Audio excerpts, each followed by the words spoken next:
हाँ, आज के क्वेश्चन बहुत बढ़िया क्वेश्चन आपके, as like reasoning type question है और आपके आगे बहुत हेल्पफुल रहेंगे। पूरे चैप्टर को, हर क्वेश्चन को अटेंड किया करो, चाहे कैसा भी क्वेश्चन हो। एग्जाम्पल भी करेंगे, इसके ऑप्शनल भी करेंगे।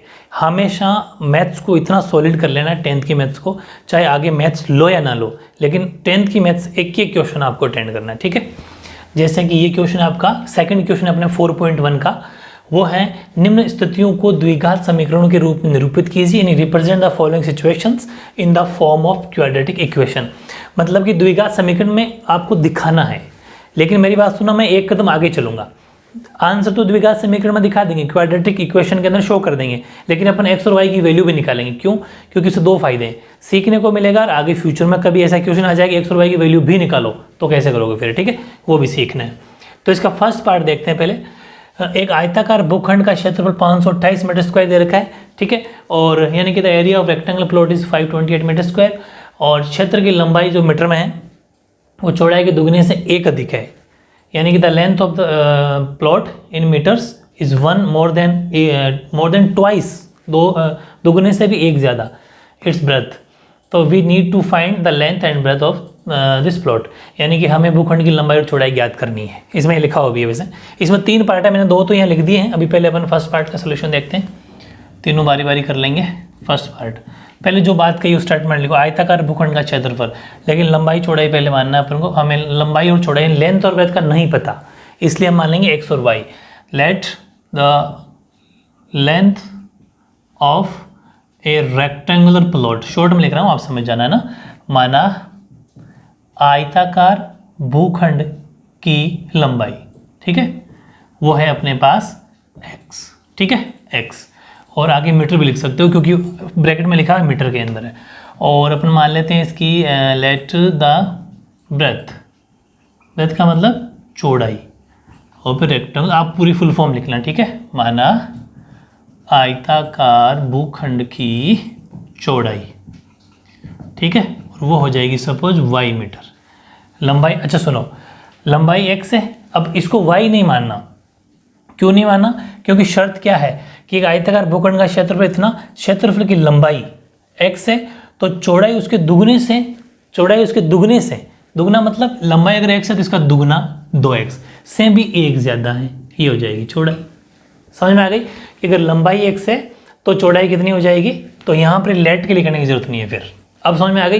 देखो कोई भी चीज़ को अगर मैं गलत करके सही करता हूँ तो ज़्यादा बेटर समझ में आएगा आपके।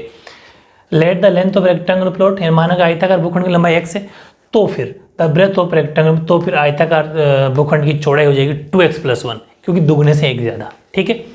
फिर उसने दे रखा है इस आयताकार भूखंड का क्षेत्रफल, यानी कि area of a rectangular plot, वो है अपना 528 मीटर स्क्वायर। ये 3 चीज़ दे रखी है और आप अच्छी तरह जानते हो, वी नो दैट, क्या जानते हो, देखो स्टेटमेंट मैं पूरा लिख रहा हूँ, आपको भी ऐसा कैसा लिखना है। हम जानते हैं कि, क्या जानते हैं कि जो आयताकार प्लॉट होता है उसका फॉर्मूला आता है L × B, लेंथ × ब्रेथ, लंबाई कितनी है हम जानते हैं कि, उसके बाद में आप लिख सकते हैं area, we know that area of a rectangle, ठीक है, हम जानते हैं कि आयत का क्षेत्रफल वो होता है L × B, हिंदी में लिख सकते हैं लंबाई × चौड़ाई, ऐसे।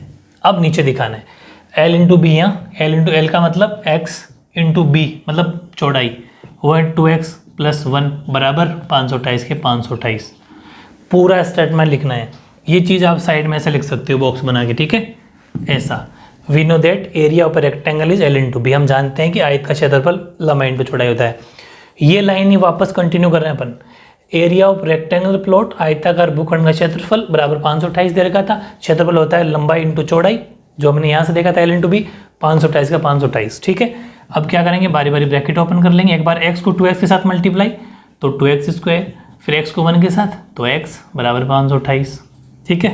तो अब क्या हुआ, 2x² + x, अंदर ले आओ 528 को, 528 बराबर 0। आंसर आ चुका जो इस क्वेश्चन ने पूछा था कि इसको द्विघात समीकरण में दिखाओ, मतलब क्वाड्रेटिक इक्वेशन में शो करो। की सिचुएशन में। ये देख लो पहले क्वाड्रेटिक इक्वेशन मैंने शो कर दिया इसको। कैसे कि मैंने आपको फर्स्ट क्वेश्चन बता दिया था, क्वाड्रेटिक इक्वेशन कौन सी होती है, जब जिसके अंदर एक एक्स स्क्वायर की वैल्यू हो, एक्स और नंबर हो, लेकिन एक्स स्क्वायर होना कंपलसरी है, भले ये दो ना हो। ठीक है, तो देख लो 2x square plus x minus 528 मतलब नंबर है, x square plus b x plus या माइनस सी बराबर 0। बिल्कुल सही है। तो ये क्वाड्रेटिक इक्वेशन बन गई। लेकिन एक बात मैं फिर बता रहा हूँ, अब अपन इसने पूछा कि लंबाई और चौड़ाई भी ज्ञात करनी है, तो लंबाई अपन ने क्या मानी थी, लेंथ x, चौड़ाई 2x + 1, मतलब हमें x की वैल्यू भी मैं आपको निकालना सिखाता हूँ। ठीक है, तो देखो अब ऐसा क्वेश्चन आ जाए ना बहुत बड़ा, तो आपको हमेशा मिडिल टर्म स्प्लिटिंग करनी है, मतलब कि गुणनखंड करना है। गुणनखंड का तरीका क्या कि इन दोनों को मल्टीप्लाई कर लो, 528 को 2 को आपस में मल्टीप्लाई करो, तो मल्टीप्लाई करने पर आएगा 1064। ठीक है, सॉरी 1056 28 2 56, 1056 दोनों का मल्टीप्लाई है। अब इतना बड़ा आप सोच रहे होंगे इन दोनों के मिडिल टर्म स्प्लिटिंग करने से फैक्टराइजेशन कैसे करेंगे ना, बहुत ईजी है।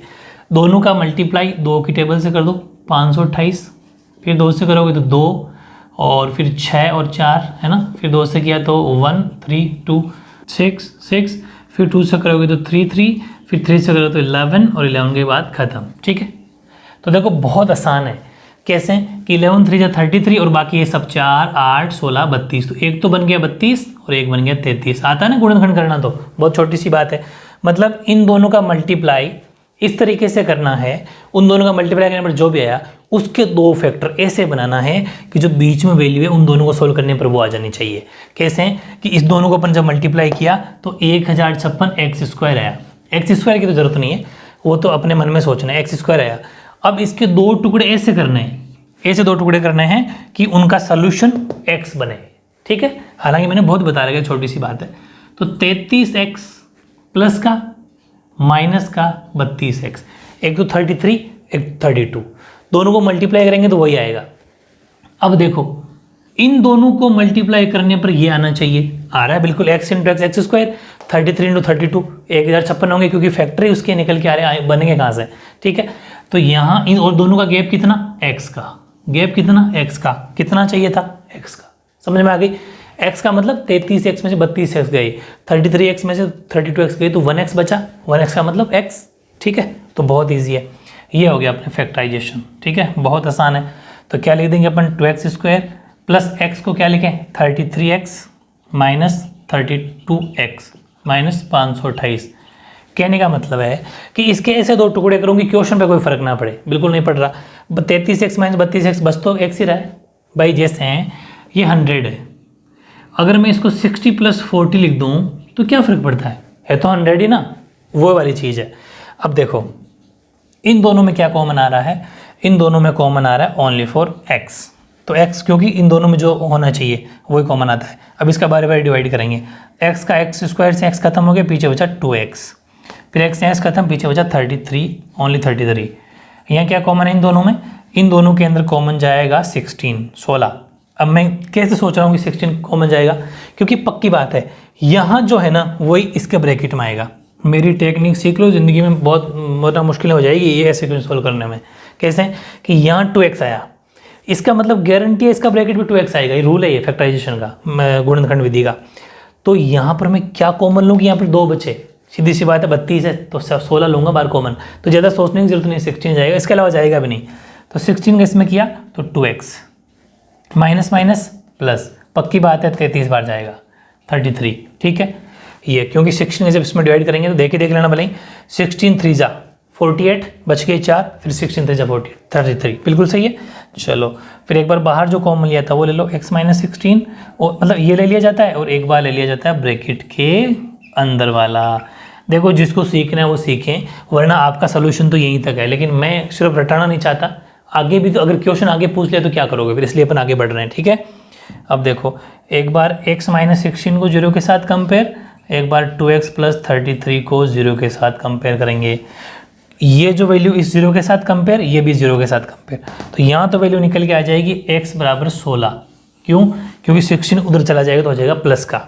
चलो x बराबर 16 आ गई, इसको जब सोल्व करेंगे तो 2x बराबर माइनस का 33, उधर जाके x की वैल्यू आ जाएगी माइनस का 33/2, जो कि वैलिड नहीं है, ये आंसर वैलिड नहीं है, ये आंसर वैलिड। आप भी सोच रहे होंगे कि एक्स की वैल्यू ये रखूँ या ये रखूँ, तो ध्यान रखना कभी भी लंबाई या चौड़ाई माइनस में नहीं होती भाई, कुछ ना कुछ तो। अब जैसे हम अपनी हाइट है तो ये कह देंगे कि इसकी हाइट माइनस में है, ये तो हो ही नहीं सकता, माइनस वाली चीज़ तो दिखती नहीं है, दिखेगी कहाँ से, जीरो के बाद तो दिखेगा नहीं ना अगर किसी की हाइट की बात करूँ मैं तो ध्यान रखना किसी की लेंथ या ब्रेथ यानी कि लंबाई चौड़ाई ऊंचाई हमेशा माइनस में कभी नहीं हो सकती, प्लस में होगी, इसलिए ये वैल्यू वैलिड नहीं है। एक्स की वैल्यू 16 सही है, ठीक है, हमेशा दो आंसर आएंगे ऐसे क्वेश्चन में, तो एक्स की वैल्यू 16 वैलिड होगी, माइनस की वैल्यू वैलिड नहीं होगी। दूसरी बात, हमें तो एक्स ही चाहिए था, ठीक है, तो एक्स का मतलब लंबाई कितनी हो जाएगी 16 मीटर, और ब्रेथ यानी कि चौड़ाई जो कि कितनी है 2x + 1, 2x का मतलब 16 + 1 यानी कि 32 + 1 यानी कि 33, ठीक है, देख लो दुगने से एक ज़्यादा है, 16 का डबल 32, 32 में एक ज़्यादा 33, बस जो इसने बात कही थी वो बिल्कुल सही है, हमारा आंसर आ गया। तो ये तो चीज़ रफ वर्क है, ठीक है, ये तो आपको समझने के लिए था, बाकी ये सब आपको उतारना है। इस तरीके से आपको इतना मत उतार के छोड़ना, पूरा उतारना, ठीक है।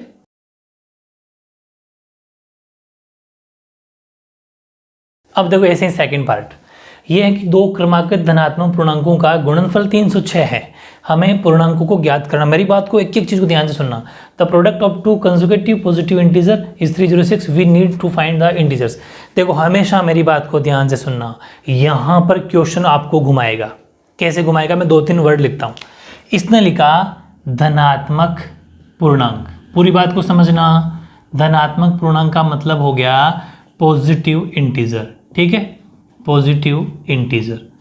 एक तो पॉजिटिव इंटीजर हो गया, एक ये कह देते ऋणात्मक, तो कोई बात नहीं, धनात्मक ऋणात्मक में कोई फर्क नहीं पड़ेगा, लेकिन वो जब एक वर्ड यूज कर लेगा सम और विषम, सम और विषम, यानी कि सम का मतलब इवन और इसका मतलब ओड, वो ये कह देगा कि पॉजिटिव इवन इंटीजर या फिर इवन पॉजिटिव इंटीजर या फिर ओड पॉजिटिव इंटीजर, ऐसा कह दे, तब क्वेश्चन बिल्कुल चेंज हो जाएगा। कैसे, तब जैसे ये इतना सा अगर हैं तो हम लेंगे, हालांकि मैंने फर्स्ट इंट्रोडक्शन वाले वीडियो में बता रखा है, फिर देख लेना आप जाके, पहला पार्ट 1। यहाँ अपन लेंगे अभी वाले में तो x और दूसरा x + 1, क्योंकि कोई फर्क नहीं पड़ता पॉजिटिव नेगेटिव से, लेकिन पॉजिटिव नेगेटिव के बीच में ये शब्द और आ जाए, साथ में ये और आ जाए, या फिर इनमें से ये आ जाए। अगर ये आए, ये सम, तब हम फर्स्ट कहाँ से स्टार्ट करेंगे, x + 1 से। पहला होगा x + 1 positive integer number, second होगा x + 3, x + 5, लेकिन अगर ये हो जाए, ये देखना, ये तब होगा पहला x दूसरा x + 2। कितना फर्क है, इसमें अपन ने फर्स्ट x लिया, x + 1 लिया, इस वाले केस में ये लेंगे अपन, लेकिन अगर सम विषम लग जाए तो, अगर इवन लग जाए तो x + 1 लेंगे। अब आप सोचेंगे ऐसा क्यों, हालांकि मैंने फर्स्ट पार्ट बता दिया, फिर रिवाइज करा रहा हूँ। हमेशा x को मन में 1 सोचना है, x को मन में क्या सोचना है 1, तो 1 और 1 2, 1 और 3 4, 1 और 5 6, यानी कि निकल के सम आना चाहिए, इसलिए अपन ने इसको ये माना। और इसको अपन ने ये क्यों माना, क्योंकि x का मतलब 1 यानी कि 3, समझ रहे हो, निकल के क्या आ रहा है, ओड नंबर निकल के आ रहा है, तो हमें ओड ही चाहिए। x का मतलब 1, अगला 3, अगला होगा x + 4 यानी कि 5, x का मतलब 1, समझ में आ गई। ये तरीका वापस रिवाइज करा दिया मैंने, पार्ट 1 को ढंग से और देख लेना, ठीक है। तो अब बताओ इसका सोल्यूशन क्या बनेगा। स्टार्टिंग में लेट फर्स्ट कॉन्जिक्यूटिव इंटीजर, माना पहला क्या बोलते इसको, पूर्णांक, या फिर पहला क्रमागत पूर्णांक, ठीक है, क्रमागत पूर्णांक। ऐसे लेट सेकंड कॉन्जिक्यूटिव इंटीजर, माना दूसरा, धनात्मक भी लिख सकते हो, क्रमागत पूर्णांक, ठीक है, माना पहला धनात्मक यानी कि positive, let second positive consecutive integer, दूसरा धनात्मक क्रमागत पूर्णांक, ठीक है, एक ही बात है, क्रमागत पहले दोबारा उससे कोई फर्क नहीं पड़ता। पहला सपोज x है तो दूसरा x + 1, समझ में आ गया। ये भी वाली बात पूरी कहानी, x + 1 ये तो कंटिन्यू चलेंगे, जब धनात्मक या ऋणात्मक यानी पॉजिटिव और नेगेटिव कहेगा तब तो, वरना आपका कहानी समझ में पूरी आ गई। फिर भी दिक्कत हो तो पार्ट 1 देख लेना। और फिर उसने कहा कि दोनों का गुणनफल, पूर्णांकों का गुणनफल, प्रोडक्ट ऑफ इंटीजर्स, ठीक है, इंटीजर्स वो है 306। अब उसने कहा पूर्णांकों का गुणनफल, कौन से पूर्णांक, कौन से इंटीजर, ये दोनों, इन दोनों का मल्टीप्लाई ये है, इसका मतलब x multiply by x plus 1 वही 306 है। समझ में आ गई? बस, यानी कि x multiply by x plus 1 वो ही 306 है, ठीक है, ये चीज़, क्योंकि दोनों का मल्टीप्लाई का मतलब बीच में ब्रैकेट लगा दो या फिर मल्टीप्लाई का साइन लगा दो।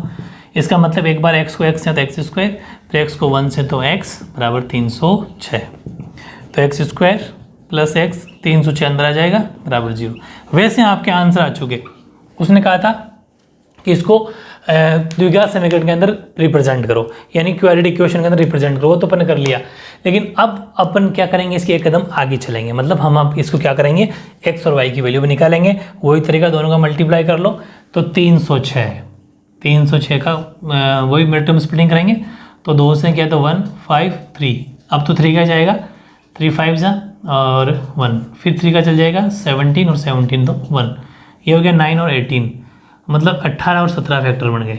बहुत ईजी है ना। दोनों का गैप कितना, 1 का ही चाहिए, मतलब x का, क्योंकि दोनों का मल्टीप्लाई निकल के आ रहा है 306x स्क्वायर, इन दोनों का मल्टीप्लाई, और हमें चाहिए, हमने दोनों को फैक्टर कर दिया 18x और 17x, दोनों का गैप x आ रहा है, दोनों का मल्टीप्लाई ये आ रहा है, दोनों का मल्टीप्लाई वही चाहिए। बस, बहुत ईजी टेक्निक है, ऐसा करना है आपको, वरना सोचते रह जाओगे, ठीक है। अब क्या करेंगे, एक्स स्क्वायर 18 तो x ले लेंगे प्लस के, 17 ले लेंगे माइनस के, क्योंकि हमें प्लस का 1x बचाना है। अच्छा, यही कहानी पिछले में थी, बड़ी वैल्यू प्लस की रखनी है क्योंकि प्लस का दिखाना है, और यहाँ अगर माइनस का दिखाना होता तो 18 को माइनस का ले लेते, 17 को प्लस का ले लेते। समझ में आ गई? वो ध्यान रखना होता, इतना जानते होंगे। खैर, -306 बराबर 0, ये हो गया। अब इन दोनों में ले लिया अपन ने x कॉमन, ठीक है, x कॉमन ले लिया अपन ने, तो बच जाएगा x प्लस 18 बच गया। इन दोनों में अपन ने कॉमन, यहाँ जो साइन है वही साइन लगाना है। इन दोनों में क्या कॉमन लिया, बताओ मेरे वाली टेक्निक। यहाँ क्या बचाना है, पीछे क्या बचाना है, x बचाना है। कब बचेगा x, जब 17 का 17 कॉमन लेंगे, क्योंकि 17 का 17 में खत्म, एक बार जाता है, पीछे बचा 1 इंटू एक्स यानी x। समझ में आ गई? क्योंकि जो भी यहाँ कॉमन लिया जाता है उसका बारी बारी भाग दिया जाता है। तो यहाँ मुझे x बचाना था, क्योंकि यहाँ x है, दोनों सेम टू सेम आएगी, ब्रैकेट वाली वैल्यू बिल्कुल डिट्टो सेम आएगी, ये गारंटी है। नहीं आ रही तो फिर आप गलती कर रहे हो, क्योंकि फैक्टराइजेशन का, गुणनखंड का रूल है ये, दोनों value same to same, sign भी सेम, x प्लस का तो x प्लस का, 18 प्लस का तो 18 प्लस का आएगा। नहीं आ रहा तो आप गलती कर रहे हो। समझ में आ गई ना? वापस जाके चेक कर लेना, ये चीज़ है। तो यहाँ माइनस का माइनस लिया अपन ने, माइनस का जब -17 का -17 में डिवाइड किया तो +1 इंटू एक्स, फिर माइनस प्लस 17 का इसमें 18 बार जाएगा, सोचना ही नहीं है, ये रहा। नहीं तो देख लो भले, 17 का एक बार, 17 एकम 17, पीछे बच गया 13, ठीक है। तो 17 का 8 बार, 17 8 जा कर लेना भले, 56 5 और 8 और 5 13। समझ में आ गई ये चीज़? तो बहुत आसान है तरीका। और अब एक बार जो बाहर लिया था वो लिख लेंगे, और एक बार जो ब्रैकेट के अंदर है वो लिख लेंगे बराबर 0, यानी कि x - 17 बराबर 0 और x प्लस 18 बराबर 0। एक बार इसको 0 से कंपेयर, इसको 0 से कंपेयर, ठीक है। तो x बराबर निकल के आया 17, या x बराबर निकल गया -18। क्या कोई लंबाई चौड़ाई माइनस में हो सकती है? क्या कोई नंबर माइनस में, यहाँ पर इंटीजर की वैल्यू माइनस में हो सकती है? नहीं।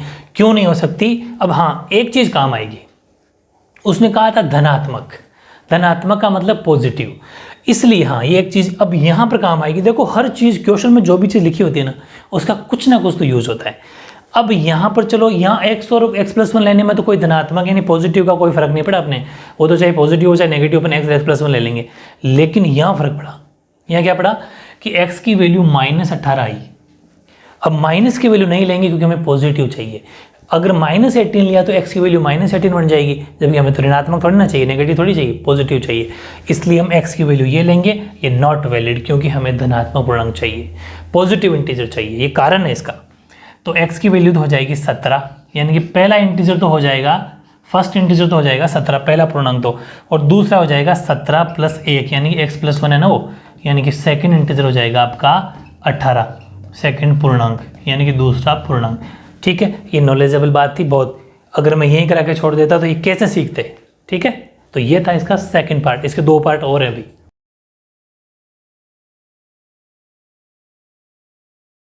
हाँ, अब देखो पार्ट 3, ये काफ़ी लेवल का पार्ट है, काफ़ी बढ़िया क्वेश्चन है। ये है कि रोहन की माँ उससे 26 वर्ष बड़ी है। किससे? रोहन से। ये उससे का मतलब यहाँ पर रोहन है। Rohan's mother is 26 year older than him, उससे, ठीक है। बस अपन इतना ही पढ़ते हैं, उसके आगे बाद में बात करेंगे। पहली बात उसने क्या कही, रोहन और एक है रोहन की माँ, 2 जने हैं। रोहन की मम्मी रोहन से 26 वर्ष बड़ी है। इसका मतलब क्या आपको पता है रोहन कितना है? नहीं। तो दोनों की अपन को क्या, इसने क्या लास्ट में क्या पूछा, वर्तमान आयु याद करो। तो जो भी प्रेजेंट एज पूछी लास्ट में कि फाइंड द प्रेजेंट एज, तो अपन को मान के चलना है कि let the present age of Rohan, ठीक है। माना रोहन की वर्तमान आयु, ठीक है। और वो सपोज अपन मान लेते हैं एक्स, वर्ष और इंग्लिश वाले कर देंगे ईयर, ठीक है। एक्स वर्ष मान लिया। तो बताओ रोहन अगर 1 साल का है तो फिर रोहन की मदर कितनी हो जाएगी, रोहन्स मदर, ठीक है। यानी कि रोहन की माता जी, तो रोहन की माँ हो जाएंगे, क्योंकि वो इससे 26 वर्ष बड़े हैं। तो x + 26, समझ में आ गई, x + 26 ईयर, या फिर वर्ष लिख देना, एक ही बात है। x + 26, वो x है तो x + 26 है, क्योंकि उससे 26 साल बड़े। बात समझ में आ गई। चलो अब आगे बढ़ेंगे। अब उसने कहा उनकी आयु जो कि वर्षों में है, ठीक है, का गुणनफल, यानी कि द प्रोडक्ट, इसका मतलब इन दोनों का प्रोडक्ट आपस में मल्टीप्लाई, मतलब लाइन टू लाइन चलो, बहुत इजी है, वरना ये क्वेश्चन बहुत आपको मुश्किल पैदा कर देंगे। इन दोनों का प्रोडक्ट मल्टीप्लाई, ठीक है, 360 हो जाता है, लेकिन कब? 3 साल बाद। इसका मतलब ये अभी प्रेजेंट एज है, तो इनकी 3 साल बाद में कितनी हो जाएगी, 3 इसमें भी जुड़ जाएंगे तो 3 इसमें भी जुड़ जाएंगे। ऐसा है नहीं कि सिर्फ रोहन बढ़ेगा माता जी नहीं बढ़ेंगे, दोनों ही बढ़ेंगे उम्र तो इसका मतलब अपन एक बात और लिखेंगे, आफ्टर 3 ईयर्स, आफ्टर 3 ईयर्स का मतलब 3 वर्ष बाद, ठीक है। 3 वर्ष बाद की बात की जाए तो एक तो है रोहन, ठीक है, 3 वर्ष बाद में, और एक है रोहन्स मदर,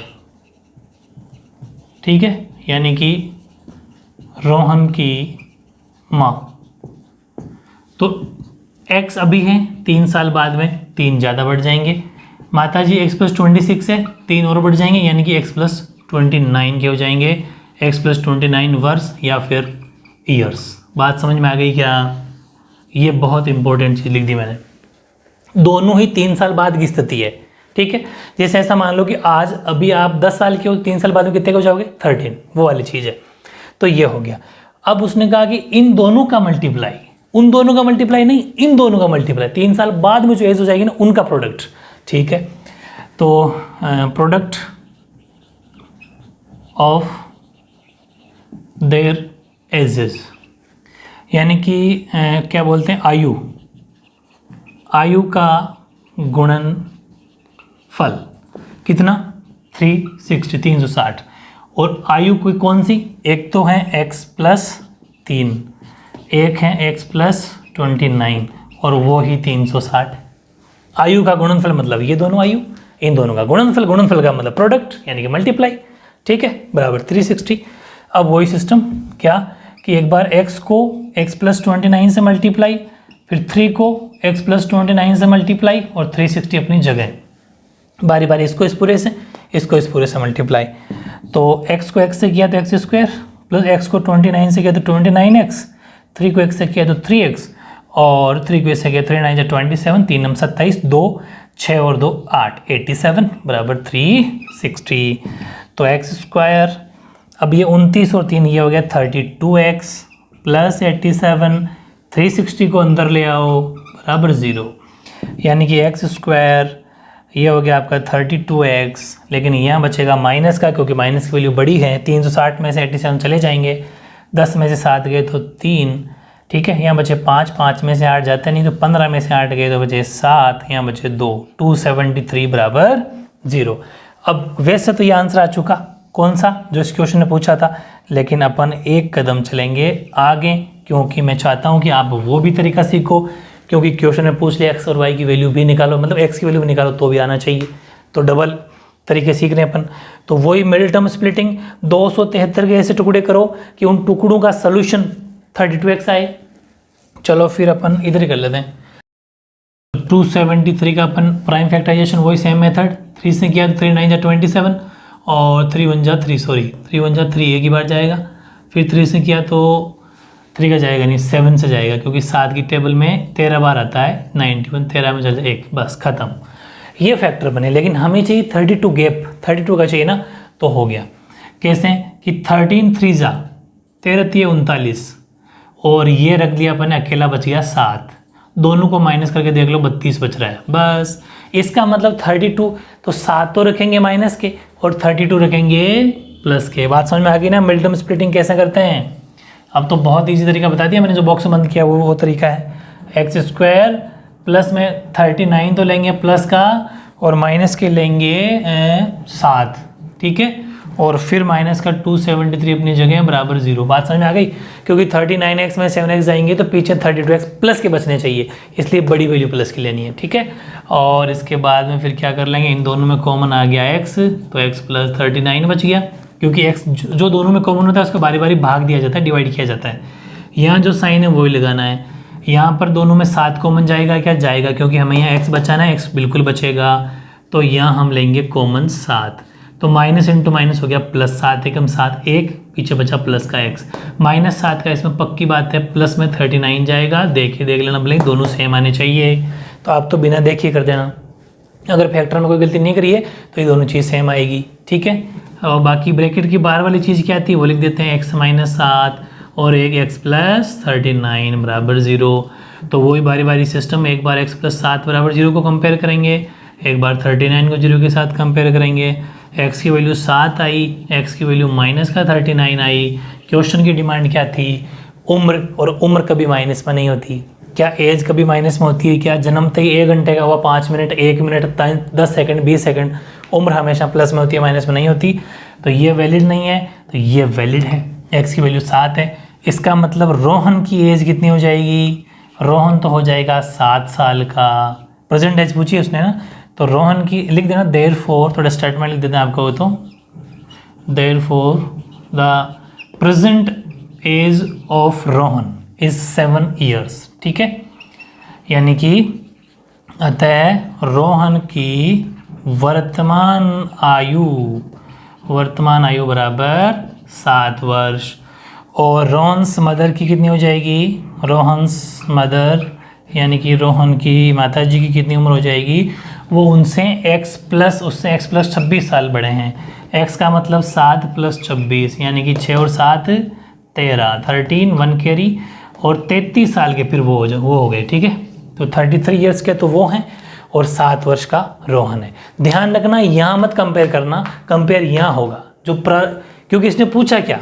अच्छा फिर एक बात और बताता हूँ शानदार, क्या कि उसने पूछा एग्जाम में, अभी क्या पूछा कि वर्तमान आयु क्या है, तो वर्तमान तो अपन ने ये मानी थी। अब वो एक कदम आगे होता है, एग्जामिनर हमेशा माइंड गेम करता है कि बच्चा क्या सोचता है, क्या वो ये पूछ ले कि तो बताओ अब से 3 साल बाद में, तब यहाँ रखना है, तब यहाँ रखते। अगर 3 साल बाद में रोहन के माता जी की पूछते तो यहाँ रखते, तो फिर रोहन की उम्र हो जाती 10 साल, माता जी की उम्र हो जाती 36 years। समझ में आ गई, इस चीज़ को आपको याद रखना है। लेकिन अभी 26 में 7 जोड़ 33 और 7, ठीक है। बहुत बढ़िया क्वेश्चन है, बहुत 2-3 बातें गहरी बताई है मैंने, उस पर आपको गौर करना है, ठीक है।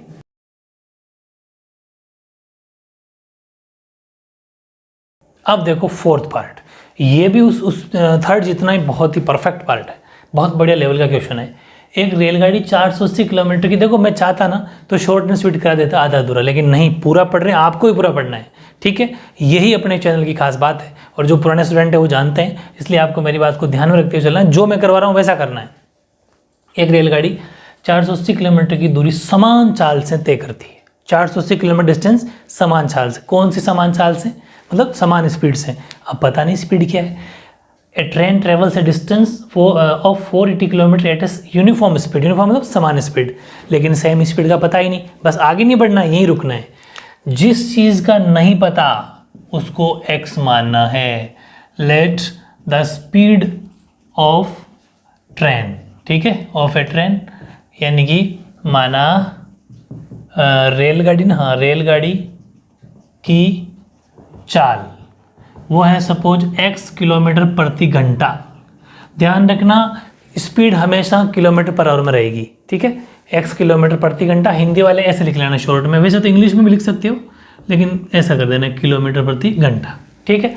चलो ये बात हुई। फिर उसने क्या कहा 480 डिस्टेंस कवर कर रही है, ठीक है।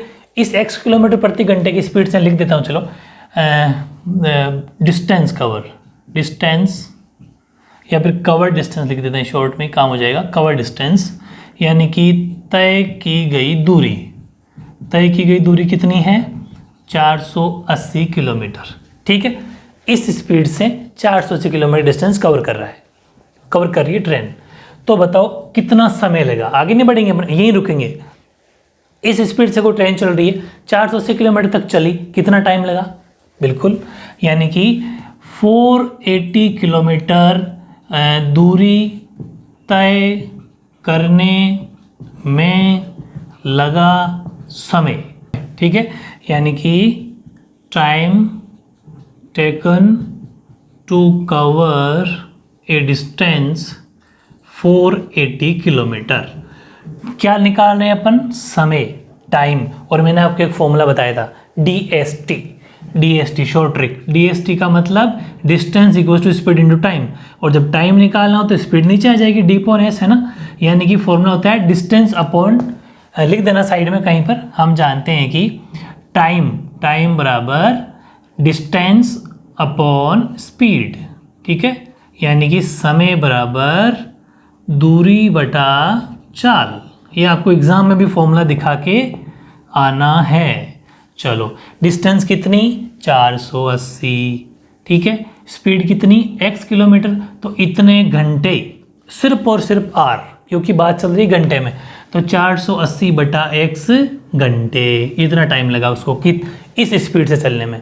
अब क्या हुआ, उसने कहा कि स्पीड कर दी 8 कम, 8 लेस कर दी।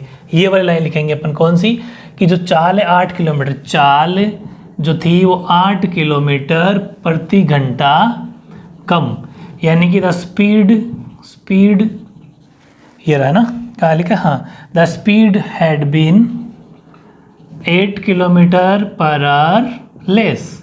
अगर ये हो गया 8 किलोमीटर कम कर दी, जो x थी अगर वो 8 कम कर दी, तो बताओ स्पीड क्या हो जाएगी, तो स्पीड हो जाएगी यानी कि जो चाल हो जाएगी वो हो जाएगी x माइनस 8, जो x थी वो 8 कम हो गई, x माइनस 8 हो गई, ठीक है, ये उसकी यूनिफॉर्म मतलब स्पीड 8 हो गई। तो बताओ लगा समय, तो फिर समय क्या लग जाएगा, वापस वही समीकरण इक्वेशन बन जाएगी, डिस्टेंस अपॉन टाइम, वही 480 लेकिन x माइनस 8 घंटे, यानी कि 480 बटा x माइनस 8 r। दो कंडीशन इस क्वेश्चन के अंदर बन गई, एक तो ये x की स्पीड से, एक ये x माइनस 8 की स्पीड से, दोनों बातें समझ में आ गई। अब देखो उसने कहा क्या कि दोनों को द्विघात समीकरण में, अब एक कंडीशन हुई, लेकिन क्या कि इस स्पीड से चल रहा था, ठीक है मामला, इस स्पीड से चलने की वजह से उसको 3 घंटे का टाइम ज़्यादा लगा, ठीक है, क्योंकि स्पीड कम हो गई, तो 3 घंटे का समय क्या लगा, ज़्यादा लगा। ये कंडीशन यहाँ पर हो गई, ठीक है। तो अब अपन क्या करेंगे कि इन दोनों कंडीशन को लिखेंगे अकॉर्डिंग टू द क्वेश्चन, प्रश्नानुसार, ठीक है, प्रश्नानुसार शर्त क्या है कि इस स्पीड से 480 बटा एक्स, ये 480 माइनस एक्स, इसका मतलब ये हुआ, एक बात बताता हूँ मैं आपको, ट्रेन चल रही थी अपने स्पीड से, ये था मामला। अब ट्रेन चल रही है, उसी डिस्टेंस को कवर कर रही है, लेकिन 8 की कम है स्पीड, ठीक है। अब एक एग्जांपल लेता हूँ मैं आपको, इस टाइम अगर ट्रेन चल रही थी, मान लेते हैं उसको टाइम लग रहा था 10 घंटे, समझ में आ गई, लेकिन इस स्पीड की वजह से ट्रेन को टाइम लग रहा है 13 घंटे। क्यों, क्योंकि क्वेश्चन में साफ लिखा हुआ है 3 घंटे ज़्यादा। इस स्पीड से मान रहा हूँ मैं ना, 10 घंटे लग रहे थे, तो इसका मतलब अगर इसको 10 लगते हैं तो 13 लगते हैं, 7 तो 10, 5 तो 8, मतलब इससे 3 ज़्यादा। लेकिन क्वेश्चन कभी भी जब तक दोनों को बराबर नहीं करेंगे सॉल्व नहीं होता। मैंने आपको पहले भी क्वेश्चन करवाया तीसरे चैप्टर में, वो क्यों, यानी कि 480 बटा एक्स और ये हैं 480 बटा एक्स माइनस 8, ठीक है। इन दोनों को अगर सोल्व करना है तो 3 इधर जोड़ने पड़ेंगे, तब दोनों बराबर होंगे। मतलब कि अभी ये कंडीशन है, आप बताओ मैं दोनों को बराबर करूंगा तो क्या करना पड़ेगा मुझे, इसके अंदर 3 जोड़ना पड़ेगा, तब जाके ये भी 13 घंटे ये भी 13 घंटे दोनों बराबर। इसका मतलब मुझे यहाँ 3 जोड़ना पड़ेगा ना। वेरी गुड, ये सोचना है। 3 कम वाले में जोड़ना, नहीं कि आगे वाले उस ज़्यादा उसमें जोड़ना। ये कन्फ्यूजन बहुत रहेगा, ध्यान सुनना, ठीक है। तो 3 इसमें जोड़ना है। इसके बाद में तो आप जानते हो सॉल्व करना, वो अपना सोल्यूशन सेम रहेगा। क्या इसके बाद अपन क्या करेंगे, 3 को उधर भेज दो भलाई, ठीक है। x की वैल्यू एक तरफ कर लेते हैं, -480 और x -8। अपन इसको पूरे को इधर ले लिया। अब ध्यान से समझना, और 3 को भेजा तो 3 हो गया माइनस में, ठीक है। अब ले लेंगे अपन एलसीएम, और एलसीएम दोनों अलग अलग हैं। ये तो x और x -8 है, तो x और x -8 ही एलसीएम आ जाए, ठीक है। चलो इसका इसमें डिवाइड किया, x -8 बचा, यानी कि 480 को x -8 से मल्टीप्लाई। ध्यान से समझना कि जब दो अलग अलग तरह के एलसीएम होते हैं तो वही एलसीएम माने जाते हैं। ये लिख दो और ये लिख दो, दोनों बस मल्टीप्लाई में लिखना है दोनों को, ठीक है। x का x में भाग दिया, पीछे बचाइए, इसको इससे मल्टीप्लाई, ठीक है। फिर नेक्स्ट टाइम आगे जब चलेंगे, इसका इसमें भाग देंगे, ये बचेगा, इसका इससे मल्टीप्लाई गुणा, ठीक है। चलो बीच में माइनस का माइनस लगा दिया, x -8 से x -8 खत्म, पीछे बचा x को 480 से मल्टीप्लाई, यानी कि 480x, और इधर -3 का -3। अब देखो, अब क्या हुआ कि अपन इसको अंदर मल्टीप्लाई कर लेंगे। 480 को x से किया तो 480x हो गया, माइनस फिर 480 को 8 से भी करेंगे तो ये हो जाएगा 0, 8 8 से 64 यानी कि 64, और 8 चौक 32 और 6 38, 38, ठीक है। और -480 अपनी जगह आगे वाला ये, और नीचे हो गया अपने x और x -8, और इधर अपना 3 माइनस का है, नीचे 1 रख सकते हैं। और अच्छा ये 480x है, तो 480x से 480x कट गया, पीछे क्या बचा, पीछे बचा माइनस का 38 40, और नीचे वाले को ब्रैकेट मल्टीप्लाई कर लो। x को x से किया तो x², x को 8 से किया तो माइनस का 8x, इधर माइनस का 3/1। बात समझ में आ गई। क्रॉस मल्टीप्लाई कर लो, इसको इससे, इसको इससे, इसको इससे किया तो आया -3x², और फिर माइनस माइनस हो गया प्लस 8 और 3 24x बराबर -3840। क्यों? क्योंकि 1 को इससे करने पर डेजर्ट ही जाएगा, ये तो कॉमन सेंस ही बात है। अब क्या करेंगे अपन, उसको भी इधर ले आते हैं, ठीक है। तो माइनस का, और एक काम कर सकते हो फिर आप, यहाँ 3 कॉमन जा रहा है तीनों में, तो 3 को कॉमन भी ले सकते हो। कैसे, लेकिन पहले एक बार बताता हूँ कैसे लेना है। एक बार इसको अंदर ले आओ, फिर समझाता हूँ। माइनस का हो जाएगा प्लस बराबर 0।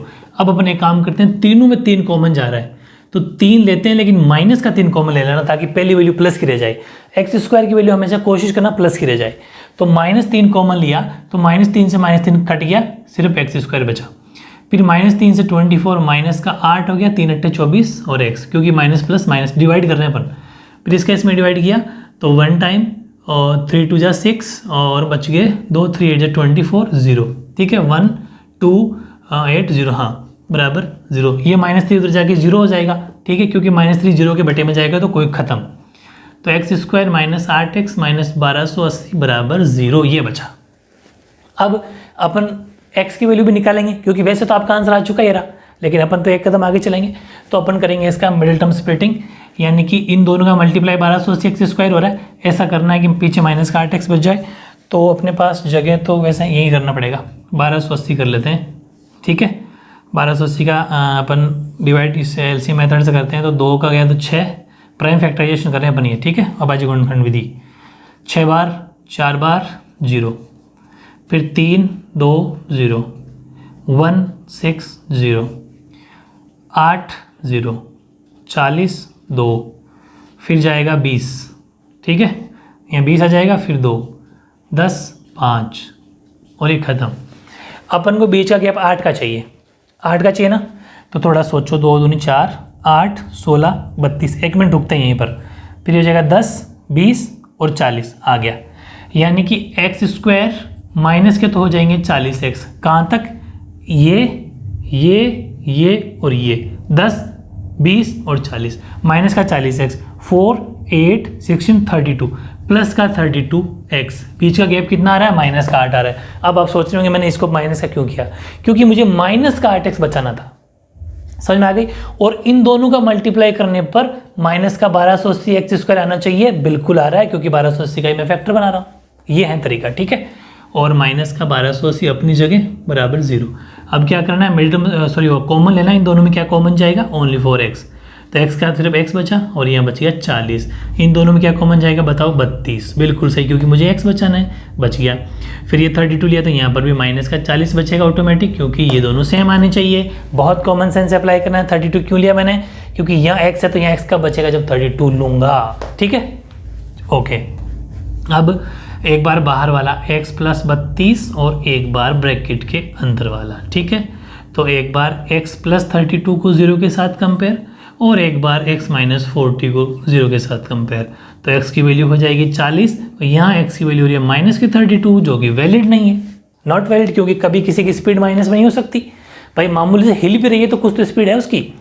40, इसका मतलब ट्रेन की स्पीड कितनी थी, 40 किलोमीटर प्रति घंटा ट्रेन की स्पीड थी। उसने क्या पूछा था कि ट्रेन की स्पीड क्या होगी, तो लिख देना 40 किलोमीटर प्रति घंटा। मैं चाहता तो यहीं पर छोड़ा देता, क्योंकि आंसर तो ये, लेकिन अपन पूरा करेंगे। मेरे साथ रहोगे तो मैथ्स एक दिन इस लेवल की हो जाएगी, जैसा मैं कह रहा हूँ वैसा करना पड़ेगा, और टेस्ट टाइम टू टाइम आपको देना है, ठीक है। तो ये आपके 4.1 का सेकंड क्वेश्चन कंप्लीट, ओके।